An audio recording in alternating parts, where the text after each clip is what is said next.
77th semi-final, you broke another record.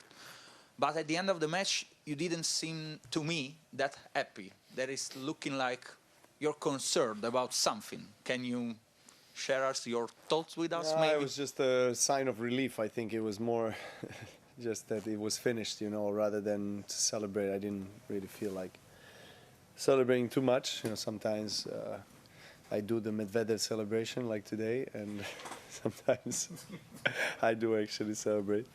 By the way, that's a compliment. I think it's really interesting. I think it's really funny, and he's very authentic. So today I went Medvedev style. I just. Novak, Julien Reboulet from l'équipe. You used the word ugly at the end of the match, if I'm not wrong. That's De Minaur's word that I said that he mentioned on the net. Okay, about the match? Yeah, about the match, about the tennis, and I agree with him. I think, you know, in the particularly second set, you know, a lot of unforced errors and just dropped service games back to back to back, you know, many breaks of serve, which obviously on the clay court you can expect more breaks than normal than comparing to other surfaces, but this was a little bit extraordinary, I think. And so, yeah. So I don't think we maybe played such a beautiful tennis in the second set. Let's say, you know, maybe the last few games, but you know, most of the second set was quite ugly, as he said. Sometimes for a young player, we say it's good to learn how to win ugly because you can play your best tennis every day.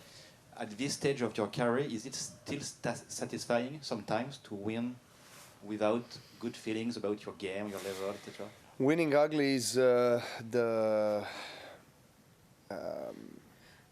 the headline of whose book? I think it's Brett Gilbert, right? So that's what it was, you know. Sometimes you just have to find a way to win, and today that was the case. You know, even though maybe you're not feeling your best, you're not playing your best, but you know, I think I had some really good moments, some brilliant moments, and I had some moments where I was, you know, struggling to hit the ball clean. But at the end of the day, quite similar, I would say, matchup like yesterday, even though two different opponents. But you know, in the important moments, I managed to break the serve and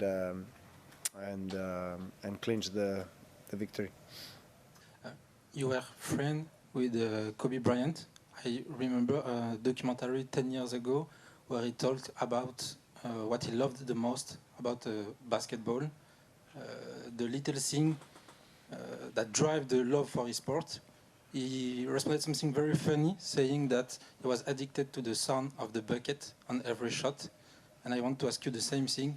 For you at this stage of your career, what are those details that make you love this sport, that make you get up in the morning and bring you the joy of the tennis? There is more than one thing. To add to what Kobe was saying about the sound of the bucket, you know, for me or for us, it's a sound of the shot, you know, sound of the ball. Where, of course, in some tournaments where you have a better echo, you know, you know, but it sounds even more loud when you strike the ball cleanly. And but I don't. Now it's interesting you say that, because I only enjoy that when I am watching the videos of my matches or I'm watching some other matches. I don't enjoy it while I play because I really don't hear that. You know, it's as strange as it sounds, but I'm not. I'm completely in the kind of a zone where I don't hear the ball sound, the ball strike, and because of the grunts, because of whatever. But then, of course, the energy of the crowd, of competition, just competition, you know. I also enjoy training and the process. Maybe not as much as I used to, but I do enjoy competition. I enjoy the thrill of the butterflies before the match, and regardless of the fact that I played so many matches in my life, but I still feel that nervous sensations, but also the excitement of walking out on the court. Also there is some beauty in unpredictability of what's going to happen next. You know, nobody knows who's going to win. You, of course, you might be a favorite or not, but you know, all the things that you've done coming into that moment to walk into the match, the more you've done, the better you've prepared yourself, the more confident you feel coming out on the court.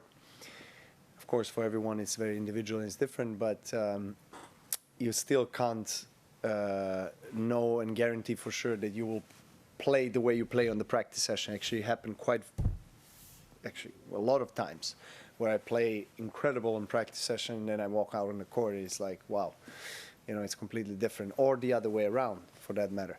So it's the thrill of the unknown when you walk into the court to see what's going to happen. You know, the anticipation of, you know, you of course dream and visualize of you winning the match, winning the tournament, making, you know, your dreams come true, which is incredible. There's incredible power in that, but still, when you're on the court, a lot of things, factors, elements can play around with you and your mind and your game that you know, anything can happen.